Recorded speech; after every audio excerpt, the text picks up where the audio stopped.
Move Moritel, un monde nouveau vous appelle.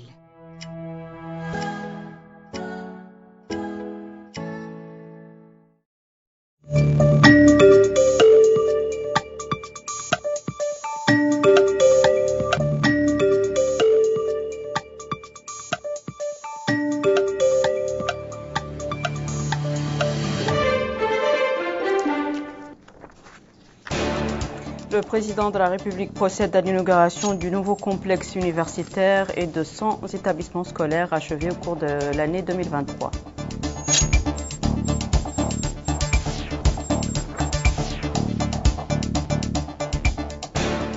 Le président de la République supervise la pose de la première pierre de la construction du siège de la délégation générale aux documents nationaux.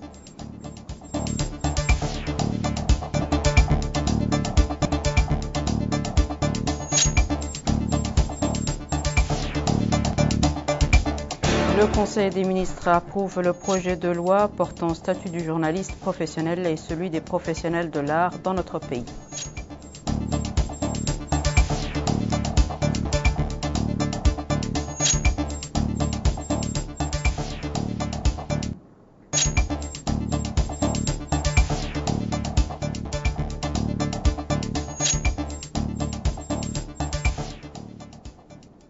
Bonsoir mesdames, mesdemoiselles et messieurs, merci de vous joindre à nous. Comme annoncé dans les titres, nous ouvrons ce journal avec les activités du président de la République, M. Mohamed El Cheikh Al Ghazouani, qui a supervisé ce soir à Nouakchott l'inauguration du nouveau complexe universitaire et de 100 établissements scolaires achevés au cours de l'année en cours.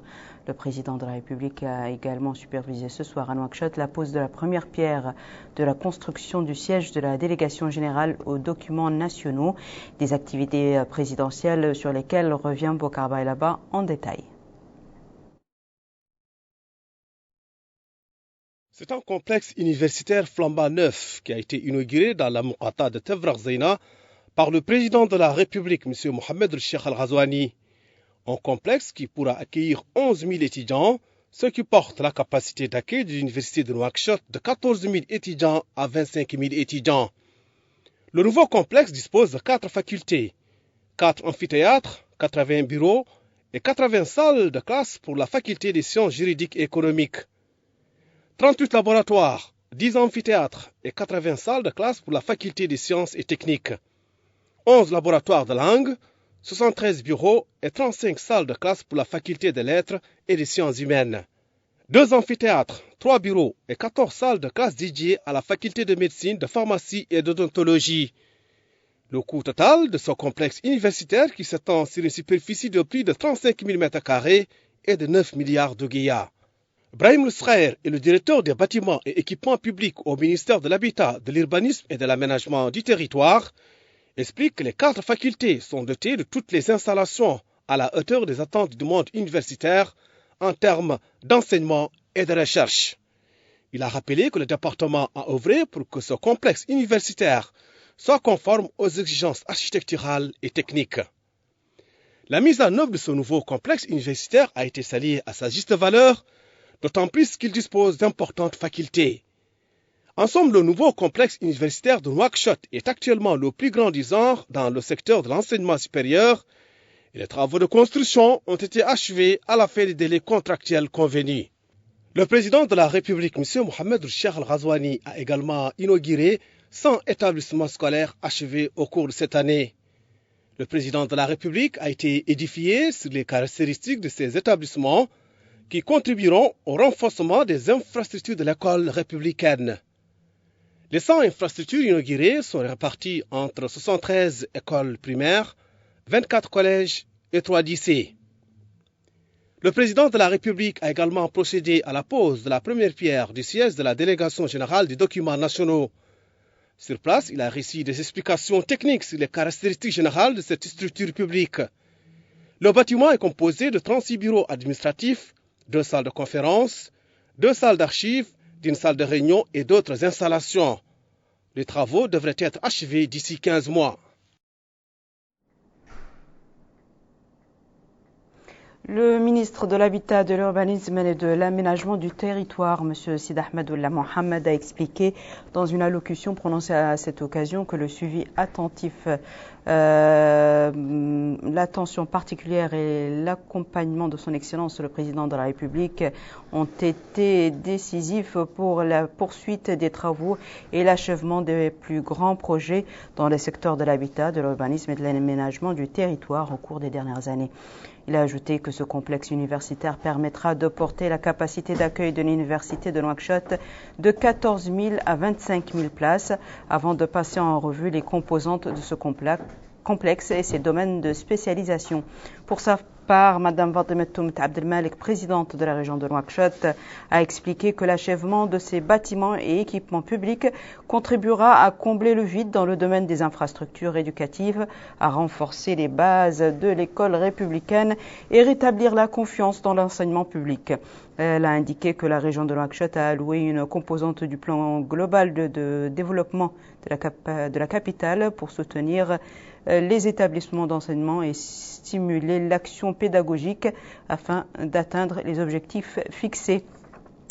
Dans une allocution prononcée auparavant, le maire de la commune de Tavrazen, M. Talib El-Mahjoub, a expliqué que ces importants équipements sociaux et collectifs inaugurés aujourd'hui s'ajoutent aux autres nombreux équipements et bâtiments éducatifs, sanitaires et administratifs, routes, réseaux d'eau et d'électricité, ainsi qu'aux différentes réalisations accomplies dans le cadre du programme Mes engagements que le gouvernement veille à mettre en œuvre. Le Conseil des ministres s'est réuni ce mercredi 27 décembre 2023 sous la présidence de son Excellence Monsieur le Président de la République, Monsieur Mohamed Ould Cheikh Al-Ghazouani. Le Conseil a examiné et approuvé le projet de loi portant statut du journaliste professionnel. Ce projet de loi intervient pour régir la profession journalistique dans notre pays. Il édicte que le déroulement des carrières des journalistes et définit le journaliste professionnel. Il établit d'une part un cadre juridique pour le statut du journaliste professionnel en Mauritanie et intègre l'ensemble des catégories professionnelles telles que les journalistes indépendants, les correspondants accrédités, les collaborateurs de rédaction et les techniciens impliqués dans la production de l'information et d'autre part des normes claires pour l'exercice de cette profession de journaliste en garantissant la liberté d'information et en assurant la protection des droits des journalistes. Le Conseil a également examiné et adopté les deux projets de décret suivants. Projet de décret portant nomination du président du conseil d'administration du Centre national des œuvres universitaires. Projet de décret portant statut des professionnels de l'art en Mauritanie. Ce projet de décret vise à établir un cadre juridique et organisationnel favorable à l'encouragement des artistes en vue de créer les conditions adéquates pour l'épanouissement de l'art en harmonie avec la vision de son Excellence Monsieur le Président de la République, Monsieur Mohamed Ould Cheikh Al-Ghazouani, pour le développement culturel du pays. Il définit par ailleurs la notion d'art et d'artiste et crée une structure organisationnelle appelée Conseil des professionnels de l'art en Mauritanie. Par ailleurs, informé des résultats des visites de travail coïncidant avec les festivités commémoratives du 63e anniversaire de l'indépendance nationale effectuées par son Excellence Monsieur le Président de la République du 22 au 23 décembre dans la wilaya du Trarza et le 26 décembre dans la wilaya du Linchiri. Le Conseil des ministres adresse ses remerciements et ses vives félicitations aux populations de ces wilayas en général et en particulier au Mourata de Rosso, Medadra, Kermassen, Rkiz et aux arrondissements de Tigant et de Ndiago et la Mourata de Benishab pour la grande mobilisation et la chaleur de l'accueil réservé à son Excellence Monsieur le Président de la République et aux délégations qui l'ont accompagné au cours de ces importantes visites durant lesquelles ils ont procédé au lancement et à l'inauguration de plusieurs projets de développement au profit des populations. Le ministre de la Justice a présenté une communication relative à la stratégie nationale de promotion et de protection des droits de l'homme. Cette communication présente la stratégie nationale de promotion et de protection des droits de l'homme pour 2024-2028, dont l'objectif principal consiste à renforcer les efforts déjà déployés par les gouvernements dans le domaine des droits de l'homme. Elle vise à concrétiser les engagements constitutionnels internationaux et du programme Ta'ahoudati de son Excellence Monsieur le Président de la République, Monsieur Mohamed Cheikh Al-Ghazouani, conformément aux recommandations des États membres du Conseil des droits de l'homme. Cette stratégie est fondée sur l'esprit et la méthode des objectifs de développement durable et a pour vocation d'être transformationnelle, de protéger des droits concrets, effectifs dans une double perspective d'égalité juridique et de non-discrimination. Elle repose sur 17 axes stratégiques déclinés en cibles d'action concrètes qui indiquent le rôle des acteurs de promotion des droits de l'homme en Mauritanie. Le ministre des Affaires étrangères, de la coopération des Mauritaniens de l'extérieur a présenté une communication relative à la situation internationale. Le ministre de l'Intérieur et de la décentralisation a présenté une communication relative à la situation intérieure. Le ministre du Pétrole, des Mines et de l'Énergie a présenté une communication relative à la mise en œuvre de la stratégie nationale de création du contenu local dans les secteurs extractifs et de l'énergie, mines, pétrole et gaz. Cette communication informe sur l'environnement peu industrialisé dans lequel évolue le secteur des industries extractives et l'impact de celui-ci sur le contenu local qui demeure en deçà des attentes aussi bien en termes d'emploi que de sous-traitance par les entreprises locales, d'une part, et d'autre part, des principaux objectifs de la stratégie nationale de création de contenu local dans les secteurs extractifs et de l'énergie qui vise à promouvoir une approche de contenu local intégré et évolutif et à maximiser les retombées économiques et sociales des industries extractives et celui de l'énergie au niveau national à travers le renforcement des compétences nationales spécialisées et le développement des biens et services sociaux. Le plan de mise en œuvre de cette stratégie repose sur les 4 activités suivantes. La préparation d'un projet de loi de contenu local, la conception et la mise en place d'un programme de renforcement des capacités des entreprises locales, la conception et l'implémentation d'un programme de mise au niveau de l'offre de formation et la création d'un fonds d'appui. Enfin, le Conseil a pris les mesures individuelles suivantes. Ministère de la Défense nationale, secrétaire général de brigade Saïdou Samba Dia. Ministère de l'Intérieur et de la décentralisation, administration centrale, direction générale de la sûreté civile et de la gestion des crises, directeur général, le général de brigade Abou El-Ma'ali Oul-Hadi. Le ministre du pétrole, des mines et de l'énergie et des mines, porte-parole du gouvernement, le ministre de la culture, de la jeunesse et des sports et des relations avec le Parlement et le commissaire aux droits de l'homme, à l'action humanitaire et aux relations avec la société civile ont commenté lors d'une conférence de presse tenue ce soir les résultats du Conseil des ministres qui s'est tenu un peu plus tôt dans la matinée.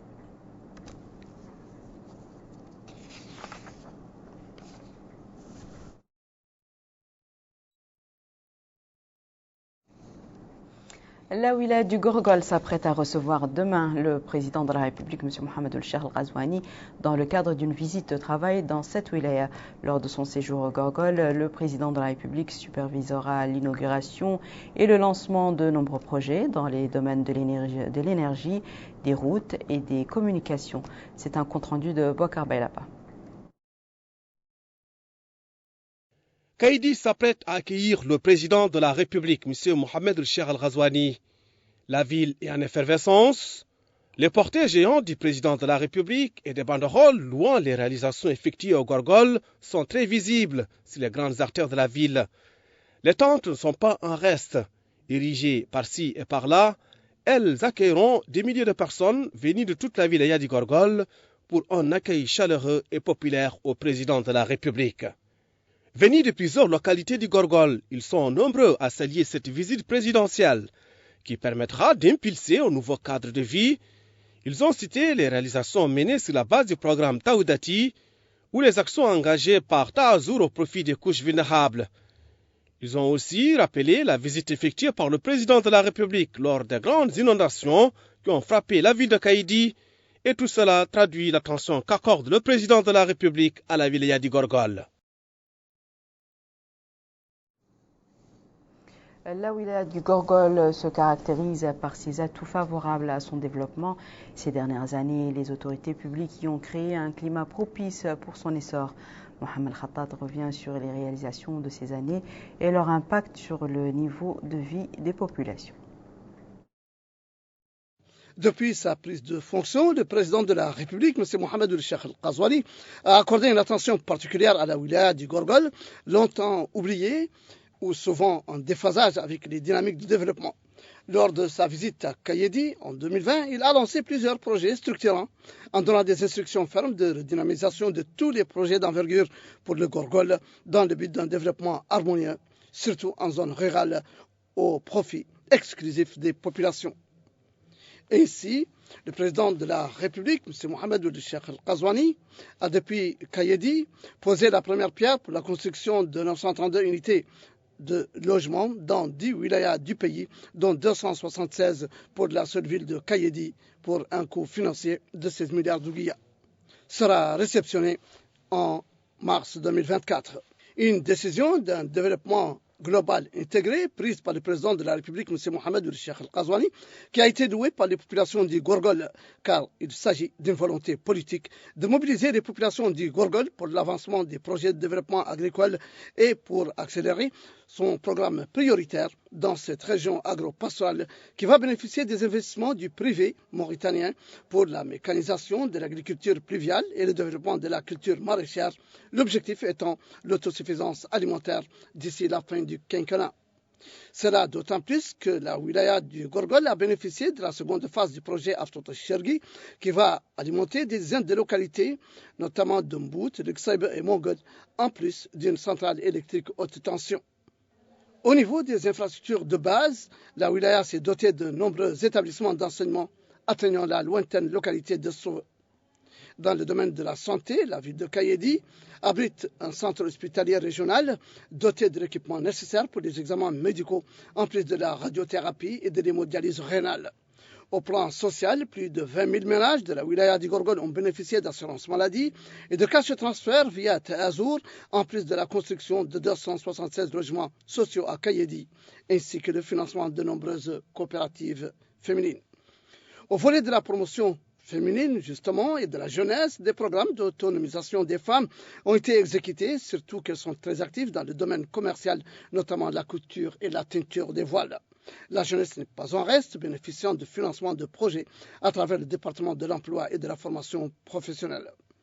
La wilaya du Gorgol étant agricole et pastorale, plusieurs superficies agricoles y ont été aménagées, le problème des dettes des agriculteurs résolu, en plus de la mise à disposition de matériel et d'équipements nécessaires. Et comme dans la wilaya du Gorgol se trouve une zone importante considérée comme un réservoir de pâturage dans la région de l'Atf, des campagnes régulières de vaccination de bétail sont organisées et des marchés de bétail créés. C'est dire que la wilaya du Gorgol, qui s'apprête à accueillir le président de la République, connaît une véritable modernisation avec de nouvelles routes urbaines réalisées dans la ville de Kayedi et d'autres en cours de réalisation pour la désenclaver et la relier avec les autres wilayas avoisinantes. Les habitants de la ville de Kayedi ont exprimé leur désir de faire de la visite du président de la République dans la wilaya une réussite. Ils déclarent apprécier à leur juste valeur les réalisations accomplies sous son règne. Tous ceux qui ont été interrogés ont déclaré vouloir faire de l'accueil qui sera réservé au président de la République un accueil digne d'eux et à la hauteur de leur hôte. Ils ont dit que les réalisations de ces 4 dernières années ont eu des répercussions positives sur leur vie et qu'à ce titre, ils voudraient bien que le président de la République le sente lors de sa visite. Dans le cadre d'une série de réunions de préparation de la visite du président de la République, M. Mohamed Cheikh Al-Ghazouani, dans la wilaya du Gorgol, le wali de la wilaya, M. Ahmed Naoul Sidibba, a présidé hier soir à la salle de réunion de la commune de Kaïdi une réunion avec les cadres et les élus de la wilaya. Au cours de la réunion, le Wali a passé en revue les réalisations dont ont pu bénéficier les habitants de la wilaya de ces dernières années, à savoir l'amélioration des conditions de vie, l'enseignement, la santé, l'augmentation de la production d'eau et d'électricité au profit des habitants de la région de l'Aftout. Les participants à cette réunion ont exprimé leurs remerciements au président de la République, M. Mohamed El-Cheikh Al-Ghazouani, et leur volonté de participer à la mobilisation et à la sensibilisation pour faire de l'accueil du président de la République une réussite.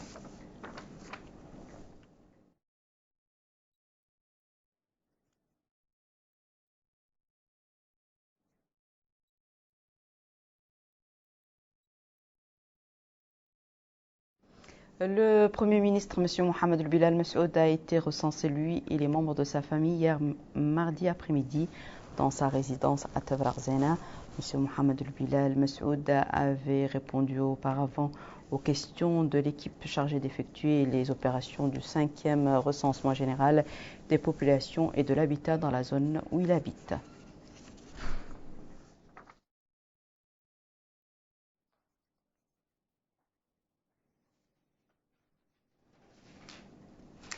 Le secrétaire général du ministère de l'économie et du développement durable, M. Yaqoub Ahmed Aïch, et le secrétaire général du ministère des Affaires étrangères, de la coopération et des Mauritaniens de l'extérieur, Mme El-Aliam Tlonkous, ont tenu mercredi à Nouakchott une réunion avec des membres du corps diplomatique en Mauritanie axée sur la sensibilisation au 5e recensement général de la population et de l'habitat.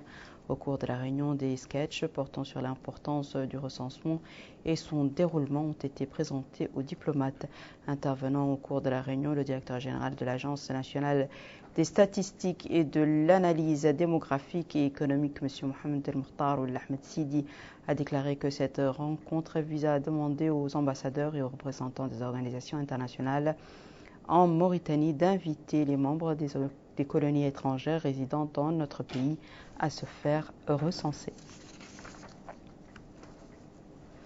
Le wali du Guidi Maqa, M. Ahmed Mohamed Mahmoud Oledde, a réceptionné mercredi à Selibabi un nouveau lot de 38 000 manuels scolaires dans le cadre des efforts déployés par les pouvoirs publics visant à permettre à tous les élèves de l'enseignement fondamental et secondaire d'acquérir les manuels dont ils ont besoin.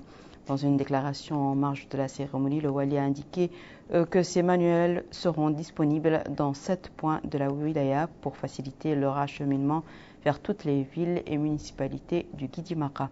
La réception s'est déroulée en présence du président du conseil régional du Guidi Maqa et du hakam de la Muqata'a de Selibabi.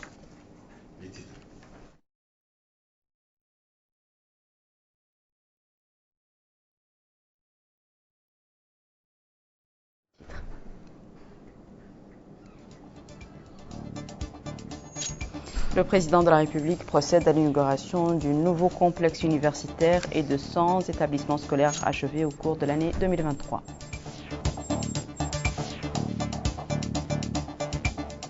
Le président de la République supervise la pose de la première pierre de la construction du siège de la délégation générale aux documents nationaux.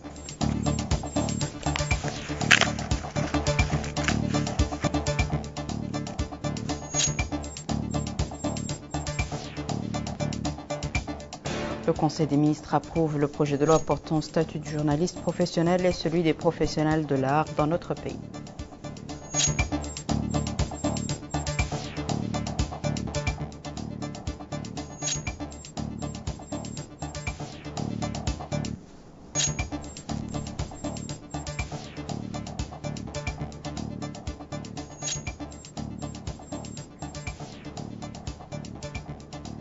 C'est la fin de ce journal, mesdames et messieurs. Merci à vous de nous avoir suivis. Merci de votre fidélité et je vous souhaite une excellente suite de programmes sur El Mauritania.